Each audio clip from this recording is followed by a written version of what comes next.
Are you a scaling SaaS founder? Ready to make the leap from leading a team to leading an organization? Join us each week as we refill your think tank with actionable tips and strategies from great business minds you know and those you don't know yet. This is SaaS Fuel with your host, 5-time entrepreneur, SaaS founder, and globetrotting adventurer, Jeff Maines.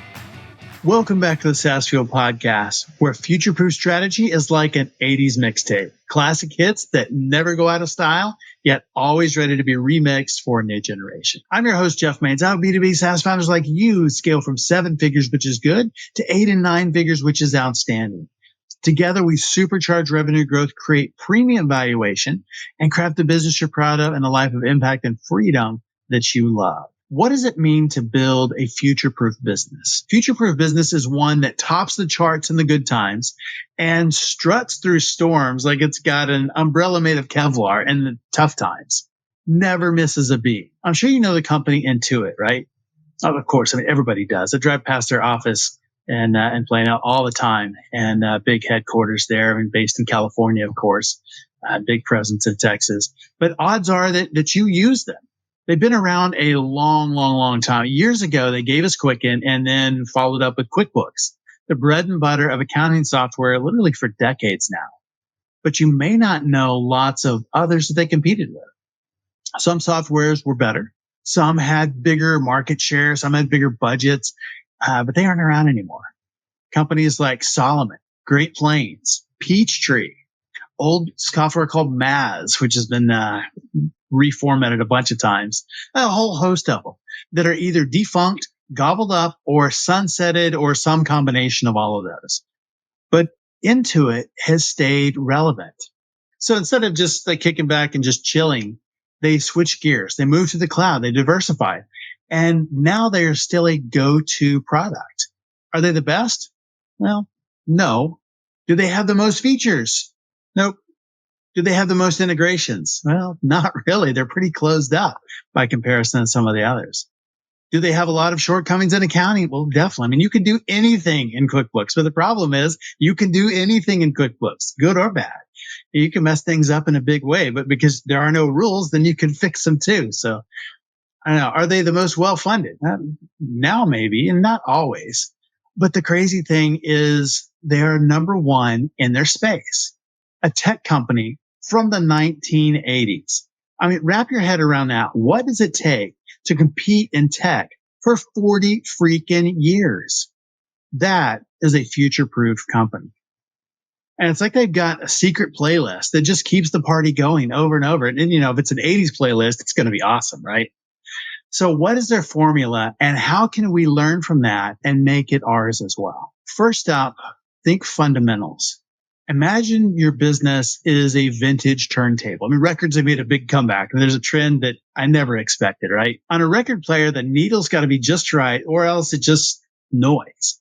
You know, it takes a rock solid business model, and that's your record. And customer focus, that is your needle, and it takes both of those. Every week, I see business models that are just completely scratched up. They're unplayable. They're outdated. They're built on bad assumptions. Another unfocused Me Too solution. But so often they are so close. It's like listening to a record on the wrong speed, you know, a few small shifts and magic happens. But remember, fundamentals matter. A bad business model doesn't make a great business. Second is adaptability. In a world where the playlist of market needs seems like it's always on shuffle, you got to be ready to switch tracks. Versatility is the name of the game here. The mistake is thinking that agility means serve everyone, meet every need, jump if there's something that you don't have, build every requested feature. Did Intuit do that? No. Does Microsoft? Does Apple? Of course not. Intuit does one thing really well. Small business accounting, that's it. They aren't enterprise. They aren't inventory. They aren't in manufacturing. They aren't an ERP system. I mean, they're barely POS, but they have adapted their offering to the market they serve and their ideal customers. The reason they're number one is because they serve that market really well, and so well for so long that they have become the default choice. If you're looking at setting up a new company, what are you going to use for accounting? I don't know, QuickBooks. It's the default. And that's a pretty darn good place to be in. And finally, we want to look at cash reserves. That is your backstage pass to risk taking and long-term survival. It's a buffer that lets you jam freely. Knowing that you've got the safety net, you can fundraise, you can get a loan, you can factor receivables. There are 100 ways to fund companies. We do it all the time. The best way, profitable growth. We talk about that a lot. Make sure that fundamental business model we talked about a couple minutes ago, that fundamental business model produces positive and consistent cash flow. Unit economics matter. The idea of growth at all costs, it's dumb. No, you got to have a smart business model. Growing smart matters. Being capital efficient is smart, even when money's free flowing. It's certainly harder when money's free flowing to have that restraint and really grow smart. Think about that. But I'm telling you, future proof is where it's at. I'm telling you. Are you ready to create a business that's not just a one-hit wonder, but a chart-topping legend? Hey, others have done it. Now it's your set. It's your time to rock the stage. Let's build companies that don't just make noise, but make history for decades. If you want to build a future-proof company, a great way to start is my book, Small Fish, Big Pond, Building a World-Class Business That Swims Circles Around Competitors. Small Fish, Big Pond delivers powerful marketing and leadership lessons guaranteed to enhance your marketing message, wrap value around your clients, and guide their buying journey to conclude that your company is the only solution for them. It includes step-by-step frameworks and time-tested growth principles to attract ideal clients, convert them, and then transform them into your brand ambassadors. Pick up the print, ebook, or audio today at smallfishbigpond.com or Amazon. All book profits go to charity, and remember, we're supporting the Israel Emergency Fund this month through UJA Federation. You can learn more about them at ujafedny.com. We've got links in the show notes as well. Our founder on Tuesday was Yaroslav Lazor, CEO and founder of Railsware. They're a product studio, and for over 16 years, he has led technical teams who built world-known SaaS products and brought incredible perspective on the show from MVP to scale. And our expert last week was Vlad Hu, SaaS consultant and fractional CTO who helps craft winning MVPs that get traction and scale into profitable organizations.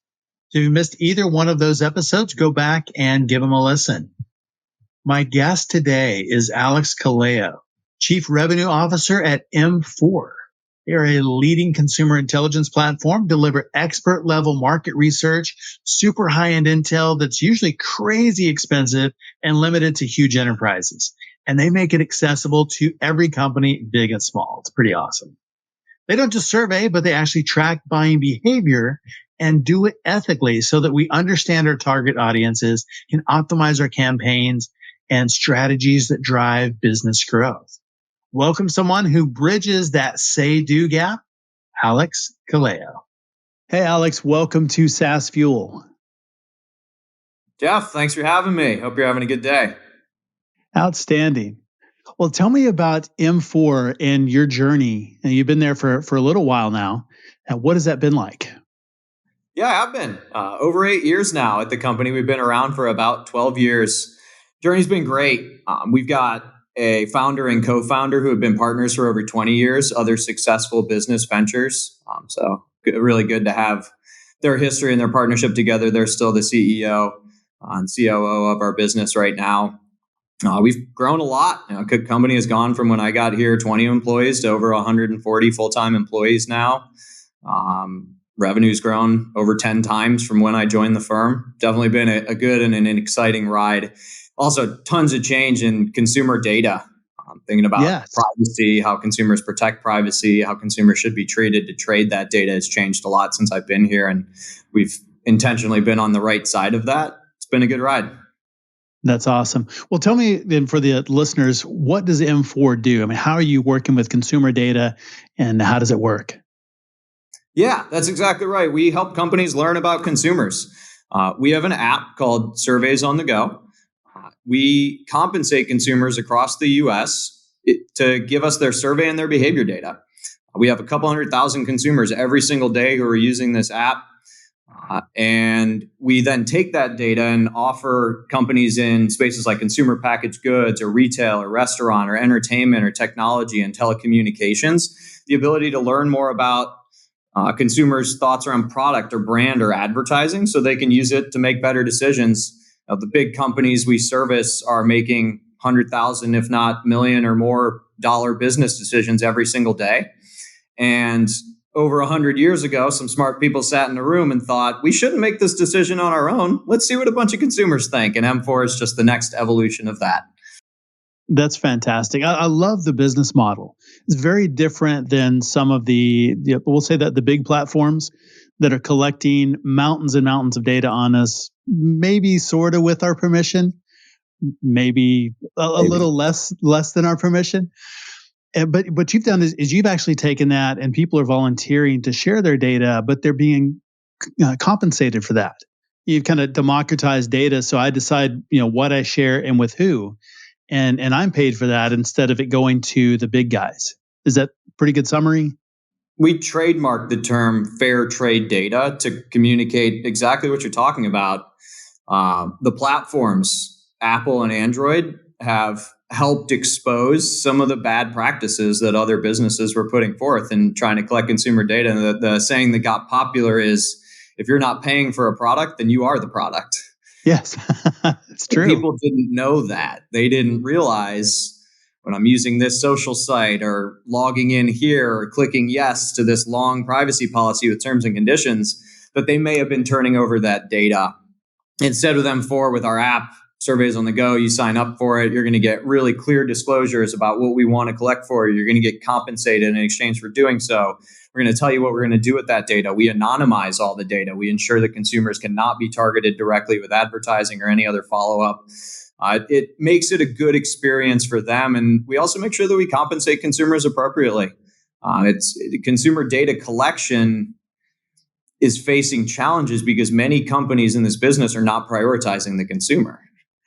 Right. Them and their data, they are our product here at MFour. And so we really value those consumers and understand if we're going to ask you to take 20 minutes of your time participating in a survey exercise, we need to pay you appropriately for that, not try to pay you 25 cents like some others in this industry are. Or if we're going to ask you to share your location data with us, you also deserve to be paid for that. Even though it's only a one-time opt-in, we continue to collect that and we continue to monetize that so that consumers should be compensated appropriately. They really become a partner in this business in some ways.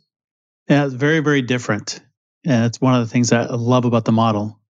Sustainable too, right? As government now, let alone the platforms, but you've seen it in Europe with GDPR, in California with CCPA, and now CRPA, and other states continuing to get more and more strict so that consumers get clear disclosures and more control. And we've always had that informed consent, fair trade exchange of data. Makes it a really sustainable business model for us here at MFour, as we've seen others have to get out of some parts of data collection because they weren't set up appropriately. Yeah, you've been there 8 years. Company's been around 12 years. How have you seen consumer privacy and data regulation change in the last 8 years, 12 years? You could ask our CFO, who handles a lot of our legal. He's definitely seen some different documentation that comes across his desk, but it's all good and it's all for the right thing. Luckily for us, we oftentimes complete some of these privacy disclosures and have the clients go, wow, that's easier than some of the other companies that we've tried to engage with because maybe their collection isn't so above board. And that's what our clients are really asking about, what businesses purchasing data, especially big brands who want to purchase data, they want to make sure that this data was sourced appropriately. Big brands don't want to get personal information, contact information from consumers. They're not trying to learn more about you to know who you are, to target you. They know that government makes that difficult for them, and they know that it's not their purpose. And so you've seen legal teams at big brands get a lot more strict about that and making sure that the source for the data is appropriate. They know what they're ingesting into their walls, and that they're going to use consumer data to their benefit to make a better decision, but the consumer is going to understand what it is and not be exposed nefariously in that process. And this is different than me as a business owner saying, I want to go out and survey 1,000 people and see what they think about something, or try and do something on some big scale. Is the data available Like I have a question, I want to go see what people said about a certain topic, and that's just available already? Or how does it work? Yeah, there's a little bit of that. Really, taking a step back, there are two sides to our business. We've talked so far a lot about the data collection, surveys on the go, Right. collecting different types of consumer data. There is survey data we collect. We also collect behaviors from consumers. We get to see their Ah, location movement. We get to see what they're doing on their phone if they opt in and then get compensated more for doing so. We call it omni traffic data because you as a shopper and you as a consumer, you're not just going to stores anymore. That was 30 years ago. Now you're using your phone, you're doing research, you're using apps even to purchase things, let alone just to learn about right. what you can go purchase at a store. And MFour is very uniquely positioned because we're collecting both that location data and that app and web data. So you can really understand the omni traffic experience of the consumer and then use survey to understand why. When you see somebody at one home improvement store and then in that store, they're using an app for a big e-commerce company. And then 30 minutes later, they're at another home improvement store, right? You might want to ask them why. It's great Yeah. to know they're doing that. And then MFour has the ability to follow up and provide that additional information. So the data collection, there's a lot of value. And then I think because you know our business, you were also asking about what we do with that data. And I know we'll spend time talking about our studio platform that's brought enterprise level sophisticated research and democratized it so that small to mid-sized businesses can find a cost-effective way to learn more about consumers and really cut down on the time that it takes for that sophisticated market research, which historically has slowed businesses down. Yeah, I think that's really interesting because I do that myself, and I'll be in a place and looking at something, and I absolutely will pull up my phone and look and see is it cheaper somewhere else? What are the reviews? And it may result in a purchase decision right then, maybe later, maybe never. But that's really interesting that you're tracking both of those. Do you ever get conflict between behavior data and survey data? Like You'd I be don't I you don't go to might not McDonald's. be surprised. You might not be surprised, and you could see this at MFour.com, our website. You might not be surprised that consumers who go to McDonald's more than 10 times in a month underreport when you ask them how often they go to McDonald's. And that Sure. there's a say-do gap. One of our clients explained our data that way, that we eliminate the say-do gap. You understand what they're doing, the who, what, where, when, and you use survey to understand the why behind that observed Yeah. behavior. It's just and you bring that up to why that matters. It's because, like I said up front, clients are making $1 million business decisions with this data, and that gap between say and do can lead to bad business decisions. And you can go and point back to the Kendall Jenner Pepsi ad or new Coke or how many products across time that maybe were informed by survey data as part of that product development and should have been informed in other ways about the likelihood for success. That makes a lot of sense. Yeah, and it's not necessarily nefarious in what they're reporting. They may not know. It's just best guess. But I think that happens a lot where what we do and what we think we do are probably not as aligned as we would like to believe. Yeah, we live in California, and there was an interest. When I say we, my colleagues here at MFour, there was an interesting article published in the local newspaper about how 60% of consumers reported considering leaving California, but 60% of people aren't going to leave California. And that's one of many examples of a difference between what people say and what they will actually do. How many sayings could we come up with? Money talks, right? There are so many other ways that you can think about this where people tell you a lot by what they do. That doesn't mean that survey isn't valuable, though. There's, of course, always going to be a purpose for profiling somebody and their psychographics and what they're thinking about, or understanding why they exhibited the behavior that you saw that was interesting. And just understanding that there's value to both sides of that type of data is why we started collecting both. We did run into a challenge, and it's why we started building this software platform. Behavior data is not as easy to work with as survey data.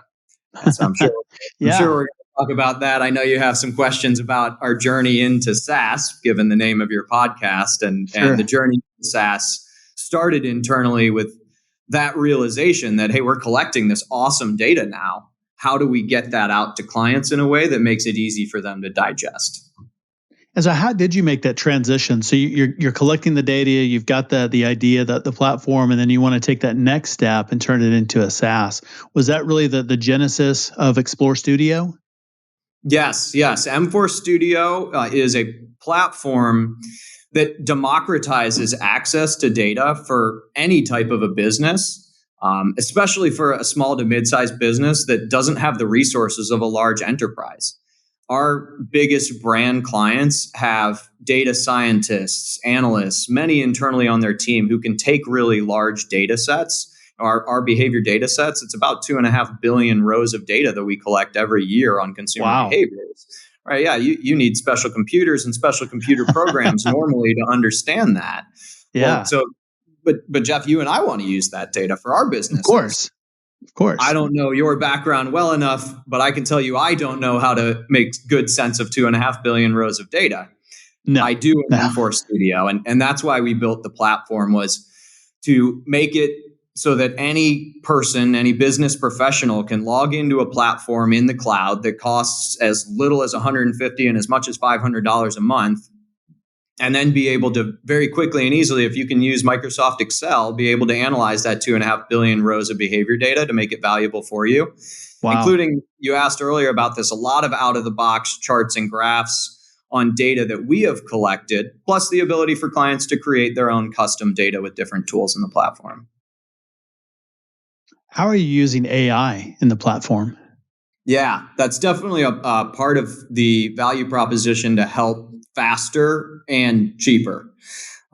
If you're a big business, you've got resources who know how to design surveys and know how to work with that data like we talked about. If you're not, what do you do to get access to consumer data like this that you can make valuable? And we're leveraging AI to be an assistant. We actually call the AI part of the platform Danny, which is a data access and navigation instruction. Like it. Danny is someone you can ask questions to, and that analyst on the platform will then come back and report a response to you. So previously, the process in research, if you wanted to conduct some type of study where you were studying consumer behavior in combination with their opinion, you'd go to a large market research firm. There would be a big scoping process. Probably need to pay them hundreds of thousands of dollars, and then wait 2 months and you would get some answers back. And the answers would be quality, right? Because you're getting them if you're using the right data source from one of the largest research firms in the world, many reputable firms, smart analysts there. It costs a lot of time. There's a lot of money involved. And if you're an SMB, you probably don't have that. And so with Studio, you can come on for that low license fee. You can use AI to help you generate your research study, telling them, here are my goals, and it can suggest the right questions in a survey exercise. Or if you're looking to analyze behavior data, just say what you're trying to find. And I'm looking to better understand the share of visit that I'm losing to my competitors. So can you tell me, after you visit this retailer, what percentage of those people went to my competitor's app and then went to my competitor's store? And the AI will be able to come back and give you that type of an insight. It speeds up the time to market.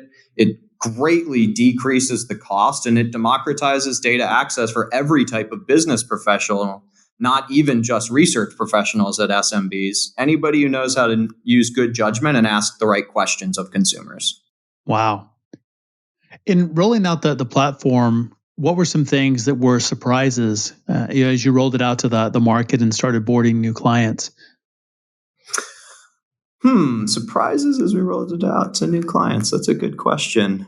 Actually, the good surprise for us was how quickly our enterprise clients also adopted the platform. You've heard me talk a lot about democratizing data, small to mid-sized businesses. We historically, because we didn't have this AI and this platform to engage, have worked with larger organizations. And a lot of them saw the sophistication of this platform as really valuable too. And they want the same tools. They want the data at their fingertips. Kirti Singh, who's the head of insights at Procter & Gamble, very famously talks a lot about eyes on the computer, hands on the keyboard, and they're the biggest consumer products company in the world. So being able to provide that level of access to SMBs was our goal. enterprises also like the sophistication and the speed to insight. What business doesn't want to have the same or better level of consumer data than what they were receiving before, faster and less expensively? Right. I love the idea that it's accessible just with conversation, because that puts it in the hands of people who can make decisions now instead of data scientists trying to pull reports or give somebody something that they want, maybe what they want later on. And it delays the cycle so much. Oh, that may be what you want. It used to be one of our biggest issues is we deliver a deck that took a while and then the client went, hey, and now I want all these edits. And maybe we didn't budget that into the project cycle. And now, now you've got internal challenges, but the client wants it tomorrow because their presentation is tomorrow and they need the updates. Right. With Danny, the access and navigation instructor AI tool that we have, you didn't get the right answer the first time. You just type in another question and 20 seconds later, you now have that next answer and you can keep going and going. And there's no cost incurred to continue asking those questions. It's also just one of those things that makes you smile. Right? We offer free trials on our website. I encourage anybody to go check it out because it's cool. Right? It's neat. I can think of other advancements. Maybe you remember the first time you opened a flip phone back in, what was that? The late 1990s, or the first time you held that iPhone and used an app, and we all smiled and went, wow, this is that next thing. And Danny and our AI survey builder give that same kind of feeling as we talk to clients and demo this. A lot of our demonstrations now are happening on Zoom, common for most businesses. And you can see the clients go like this and start really leaning in and wanting to see everything that's happening with Danny and AI Survey Builder, because it's not only valuable, it's just neat. Yeah. What have been the challenges in growing the company? It sounds like you've had a lot of growth, hired people. Success stories are awesome. Where were the challenges in that? Oh, it's always easy when you're done or when the journey's ended up well to go, hey, this was great. And we talk about the platform and now we're in a very good spot. It's been a journey for sure for a number of reasons, right? We were a well-established business that was growing really well. So even just that initial jump to go a different direction was something that was bold and many leaders wouldn't do. But our CEO saw that some of the other parts of our industry, data collection, especially survey data collection, were being commoditized and also weren't the future and didn't want to be left behind. So he got ahead and he took us on this journey, which has been exciting to be on. Going from a services to a software business, though, is a completely different model. You have to start thinking about customer success departments, whole different engineering team and structure, what the client engagement, handoff, upsell opportunities are, how you transition them intelligently and in a way that cares for them and make sure that they're still a part of that process. We've had to go through a lot of those lumps and challenges, learning a lot, adding new skill sets to the team for sure. Been a fun journey, but the road to the top is never straight, is it? Right. Yeah, definitely not. How is it having partners that have worked together before leading the company? Has that been a real benefit, just having that history in multiple ventures together? Definitely. Yeah, there's that stability there. Very united. They'll probably love that I said this on a podcast. They're like mom and dad.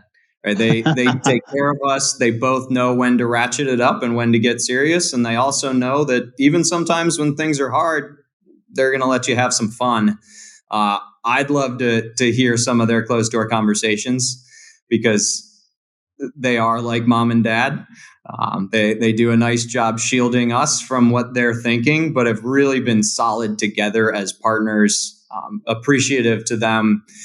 They also both, and maybe it's because they've invested so much in themselves, invest in a lot of us. You go look at our company structure, a lot of the leadership here. People have been given a lot of opportunity, right? That they're loyal to each other and they're loyal to us. If people come in, they work hard, they do well, they contribute. Chris and Jeff give everybody opportunity to continue advancing, and they've changed a lot of lives doing so. That's really, really good. How has the leadership team had to adjust and grow and expand their roles as the company has grown? Yeah, we're almost managing two businesses for some period of time there. because we had a healthy business that was growing well. Many companies change their business model because they're having a problem. We changed it because we saw future opportunity to do more, but we weren't having a problem, which means it wasn't easy to prioritize software over the other business when the other business was doing so well. And so that's definitely been a challenge, or something we've had to think about a lot and coordinate about a lot as a management team, is making sure that that old side of the business was still taken care of. Those clients were still serviced and getting what they needed, so that they would provide us what we needed to continue investing in that software side of the business, and balancing focus, making sure that you were pushing forward enough on the software side, because it's very easy to go, oh, let's prioritize the old business and what clients are requesting for or needing, or where that opportunity is there, because there were immediate dollars. How do you make sure that you don't do too much of that and you continue pushing forward on the software side, but also don't over rotate to that, where then you end up neglecting the customers who have helped you get there? And Right. it's a balance. Hopefully any of our customers listening feel like we did a good job with that. We've definitely tried to. And that likely is one of the reasons we've been able to be successful in making the transition, is a focus on those customers, not a focus on what's always best for us and only going to work for us. Yeah. That is definitely a bold move, going from services to SaaS. And how do you make the decision, instead of really focusing and trying to build a faster horse? When do you make that disrupt a good business and decide we're going to build a car instead? Yep. Looking at access, and there are even the AI itself is an example of this. You can see a lot of the founders of the businesses that are involved in AI talking about how this levels the playing field, and that's what we were thinking about too. How many other businesses cut out the middleman? Where that and leveling the playing field are kind of the two driving philosophies. Leveling the playing field meaning, why do only the biggest businesses with the biggest dollars get access to this kind of information? That seems like a never-ending cycle there, of they're going to always be able to remain that because they've gotten to such a competitive advantage. Unless you can level the playing field and make everybody have the same access to consumer data, so that they can all try to make similar types of decisions and make it easier for more organizations to be able to compete. That's a big part of the decision that we made here. Yeah. Well, running a services business, the clients, it's their requests that are really driving what you're doing. Transitioning over to SaaS, you have a roadmap now. So how are you managing the roadmap and where you see the vision going versus just inevitable client requests that come in? Some of them fit the roadmap. Some of them are not even anywhere on the map. Yeah. So how do you balance that? And how does that change in culture? And even right from the beginning, how do you start? Because many businesses fail chasing what the clients say that they want. Right. When it either isn't really something they will pay for, or they're the only client who wants that and it's not going to be scalable. Steve Jobs didn't do a lot of research and ask consumers and then say, okay, they want the iPhone. He had the idea. And then through things like the App Store or other ways that he evolved along the way, started to incorporate more consumer ideas and consumer opportunity to shape it. And that's similar to the approach that we took. Was we really bet, based on what we had seen and heard, that this was going to be the right path for the future. We didn't have a lot of clients demanding the studio platform. We didn't go out and over research, even as a research company, this idea. We believed the idea was right. Other businesses had been thinking about the same thing, right? Cut out the middleman, level the playing field. We just knew that this was going to be the right path forward. And also that, like I said, there were some other parts of the survey research industry that continued to be commoditized, not thinking about consumers the right way. And this being a path to us being able to continue to bring in enough money so we can compensate those consumers fairly who use our app. Yeah. I was definitely one of those, looking at iPhone that sort of made sense. Old Pocket PC user years and years ago. But then the iPad, like who in the world would want that? It's a giant phone. It can't fit in a pocket. And today that's what I use probably more than anything is tablet. And And there so it it's is. just one of those things. Yeah.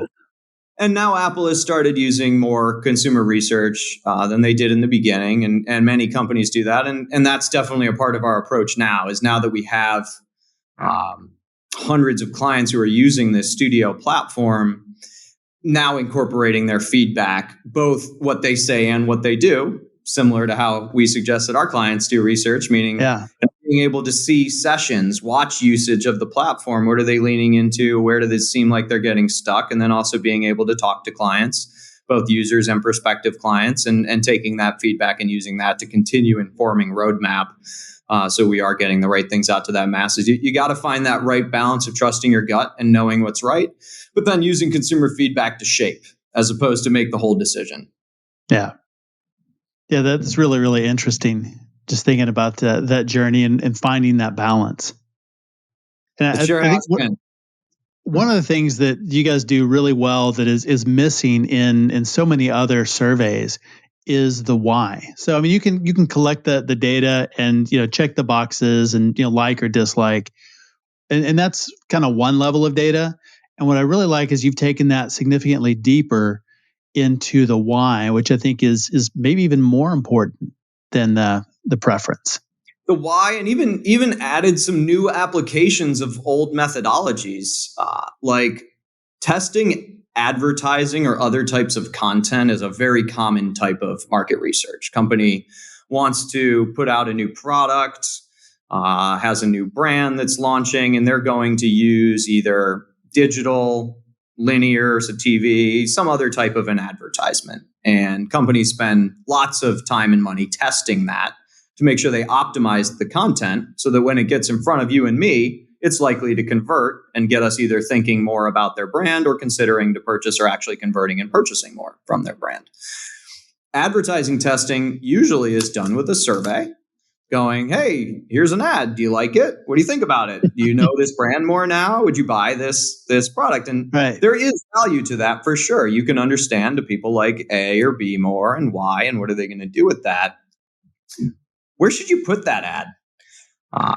Social media advertising is usually bought per platform. Well, how do you know which social site you should go and take that ad to? Where are you more likely to convert? And that's one of just so many different applications of adding behavior to survey that lets you learn more about the consumer and then do more with your decision making, because not only do you get back that survey data from MFour when you run an ad test to understand which concept you should roll with, but now you can also understand, and people who like this concept are spending more time in these types of places. You learn more about who they are, which could not only inform some tweaking of the messaging, but more importantly, it can inform where you go put that. So you optimize your dollars. And a lot of advertising is spray and pray. Put it out here and let's optimize later. Well, that means there's money wasted and time wasted up front with that initial part of that process. And now you can be more likely to have that optimized right from the front with what you learn.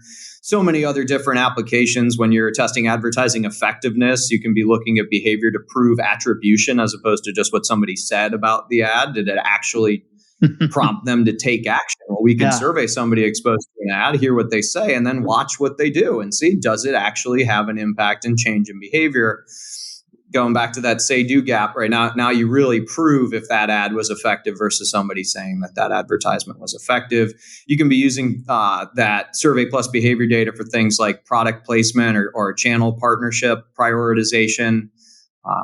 And if you want to see some more applications, check out MFour.com. Outstanding. Well, how do you keep that culture of innovation and creativity? You made the transition. The platform is out there. You're continuing to build and iterate. How do you keep innovation and creativity and fresh ideas coming in? I heard a really great saying earlier this year that not everybody will chase a gold medal, but everybody will run from a bear. Right? If there's a problem, there's a problem, you're going to solve it, especially if it's a really urgent problem. But not everybody always strives for greatness. And that's my answer to your question, because innovation could be something you chase. We are lucky that we have a CEO, especially, where that's his skill set. Loves innovation, pushing the boundary, does not like to be static and stagnant. He's going to chase the future and wants to be a part of that future. But not even everybody at MFour always intuitively shares that philosophy inside of them. And so we surround ourselves with it. Right here, this clock behind me is from a train station in Paris. It took 10 people to get it up on the stand it's on because it weighs thousands of pounds. And when this thing was put into that train station in Paris, it was the height of technology to be able to have all of these gears. So just that little white part right there could tell you the time. All the rest of this was moving to keep it accurate to tell you time. And now if I want to know the time, I just click this right here. I look up in the corner of my computer and I have two very quick sources for time, and they're smaller. They're working more easily. This and many other things around our office. There's one of those old big brick cell phones sitting right next to me here. We have pictures of old patents around the office to remind you that what is innovation today is going to quickly become old tomorrow. And innovation isn't a one-time process. It's constant and ongoing. And it's something that, sure, many people look at as you need to chase, but actually you can run from it and know that you don't want to get caught by that bear. That's really good. What are the biggest mistakes you've seen companies make with regard to consumer data and making decisions? Not collecting it the right way. There's a story. This is very public. There's a story of two companies, Jump Shot and Hitwise, that had to cease operations within a week of some news coming out about their consumer data collection processes. Go Google those articles and you'll see, unfortunately, for many of the employees who weren't intentionally doing the wrong thing, how they got caught up in that. But that's 1,000+ employees and well over $100 million in ARR that was wiped off the board in 1 week because those companies were found out to be not collecting data in a way that was good for consumers, protected their privacy, and was above board. And that's the biggest mistake. And it's kind of been baffling. If you're a company and you make money off of consumer data, why are you not valuing the consumers?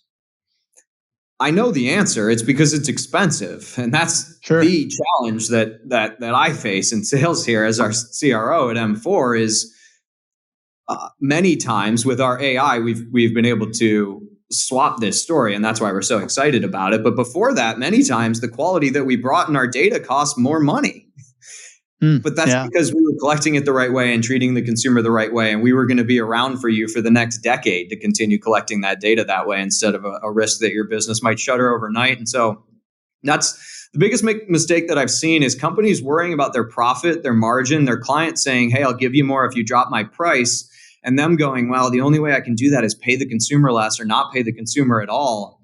That's not sustainable. That's a short-term win. That's not a long-term business model. And you've seen, unfortunately, many big companies in our space, either publicly or things that we just know about struggles behind closed doors, that's starting to catch up to businesses. And it's going to be an interesting next 5 years in our space as things continue to shift that way. No, without a doubt. So what should companies be thinking about today in making decisions about survey data? What are the things, best practices or things that they should be doing as they're looking at survey data? They're using things like Danny to get their questions answered and then using it to make decisions. How can they make better decisions?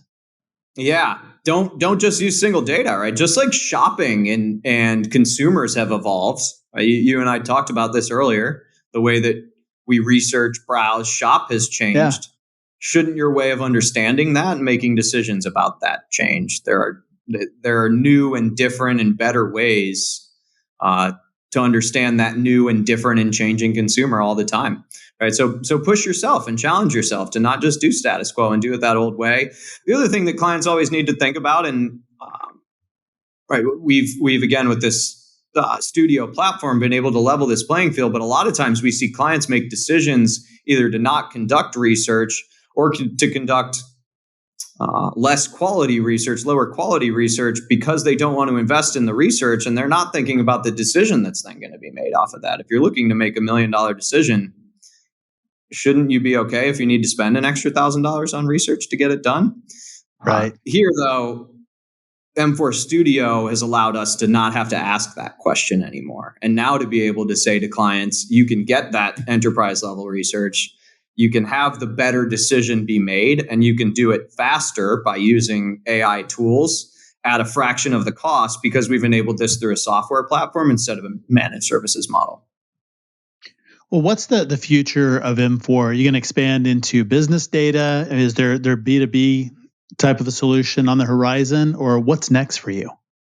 Likely other countries. Right now we operate in America. And we've intentionally, right, either you go wide or you go deep usually. Hard to do both at the same time, especially because we've been largely bootstrapped for our history. So we decided to go deep and really perfect this business model, grow as much as we can, add new types of data collection, build this platform, both the platform for collection surveys on the go and the platform for analysis, MFour Studio. Now the opportunity is to take that to other countries across the world. And so you'll definitely see MFour doing that over the next few years. Brilliant. Yeah. Well, where can people learn more about you and about MFour online? Me, nobody wants to know about me, Jeff, but you can always check out my LinkedIn. But MFour.com is definitely the place to go. The use cases section on our website is one we're definitely proud of. Very customer oriented. Not here's what we do. Here's probably what you're trying to accomplish if you're coming to our site and how we help you do that. There's a jobs to be done framework that was created. I forget the person's name who came up with it. Very smart individual. Simple concept, right? Think about the client's jobs to be done and then go solve for them. So instead of our website always talking about MFour data, MFour Studio, you're going to see a lot of, are you trying to do this? Is this the business question you have? Is this your problem? Is this your opportunity? Then you click into that and you see how MFour can help you solve that in a different and a better way. So go to MFour.com and that use cases section should also really help you understand what we do from your perspective as a customer instead of our perspective as talking about, well, we're so great. I'm sure you met those people at a bar, Jeff, and they just start talking about themselves and you probably don't want to talk about them. So we thought about that when we built this platform. No, that's really, really smart. Clayton Christensen, The Innovator's Dilemma, Jobs to be Done, is absolutely brilliant. I think that's a really interesting way to lay that out. So it's more when your prospects go to your website, it's about them. It's not about you. So it's kind of meeting them where they are, entering that conversation that's going on in their head, and show them why you're the solution for it. They say usually the person who talks the most in a meeting thinks the meeting went the best. And it's a similar type of concept of you don't want to walk up to the client and say for 4 minutes, hey, let me tell you everything about my company and why we are so awesome. You want to go and tell them, hey, I believe you have this problem because many in your industry do. Do you have this problem? Yeah. Here's how we can help you solve this problem. Right. And so bringing them in from that perspective, because that's, we believe, and it's been shown with SEO and conversions on our site, that clients aren't searching for omni traffic data because they don't know what that is. We invented that. They're searching for, how do I understand where consumers are going after my store or something along those lines, right? That they're bringing their problems, struggling sales, product sales are down, understanding challenges with a struggling product. How do I sell more of this? Why are my sales dipping? That's how they're thinking about it. They're sitting in those rooms with their problem. They're going to look for somebody who can help them understand why that problem is happening. Let's meet them in their mindset instead of meeting them in our mindset about our methodology for solving that. That's the next step, is telling them why our approach for helping them with that challenge is different and better. And there are some things that we're doing to help clients answer new and different questions. A lot of what we're doing is answering similar questions in better ways that make you more accurate or help you more quickly make that decision so you get to market faster and can capitalize. But there's a lot of that going on here in addition to new opportunities. Yeah, I think that's a major advantage, is just the speed of information to be able to make a decision now and get it 90% right, 95% right, instead of 6 months down the road, maybe getting it 98% right. Don't let the perfect get in the way of the good. As long as the good is very good, right? To your point. You can't. And 6 months from now, it's going to be different anyway. That's right. That's right. Oh man, do we hear that from frustrated clients? That line, if you've ever bought market research, people are nodding their heads listening to this podcast right now, going, yeah, I did spend 20, 50, $200,000 on that study. It did come back 2 months later. I didn't even really use it because everything had changed on my end. And so you come on our platform, consumer data that was collected yesterday is on there, and you're querying it live with an AI analyst, and that's fresh. And it also doesn't cost you any additional money once you've paid our several $100 license fee. That's fantastic. We also don't make you commit for a year. So there's a free trial, but even just paying for it for a month to see how you get usage out of it as a business, $150 to $500 a month, depending on the access level. Definitely reasonable. We haven't had any clients be challenged with that price. Outstanding. Well, we'll definitely have all the links in the show notes. Alex, really enjoyed our conversation today. Thanks for being on SaaS Fuel. Do I get to ask you a question, Jeff? Of course.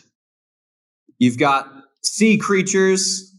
I see a wheel back there. What's that link for you?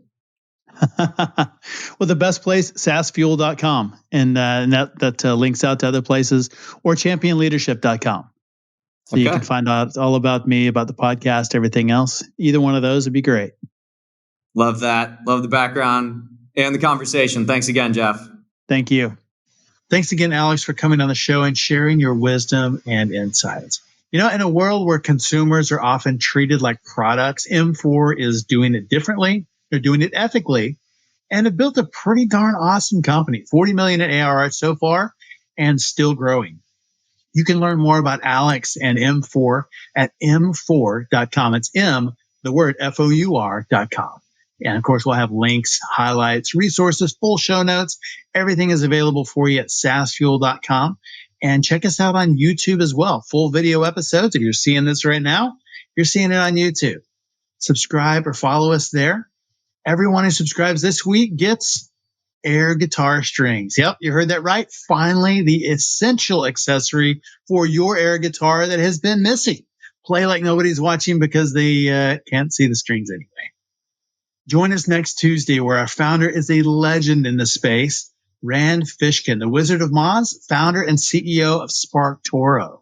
We'll talk about his journey to 100 million plus, wins, losses, and building super smart this time around. Super guy who shares the good, the bad, the ugly, and amazing. And I love what he's building at SparkToro as well. And then next week, a week from today on our SaaS Fuel Expert Series, we have Mike Porter, president at Print Mail Consultants. Mike and I will be talking about content marketing, how to engage the SMB market, and how to deliver content in surprisingly effective ways. So I will see you next time. And as always, enjoy the journey. Thanks for listening to SaaS Fuel. Full show notes for each episode, which includes a summary, key takeaways, quotes, and any resources mentioned, are available at SaaSfuel.com. Be sure to follow and subscribe wherever you listen to podcasts. And if you're enjoying the content and getting value from these episodes, please leave us a rating and review at ratethispodcast.com/SaaSfuel. We'll be sure to read these out on future episodes.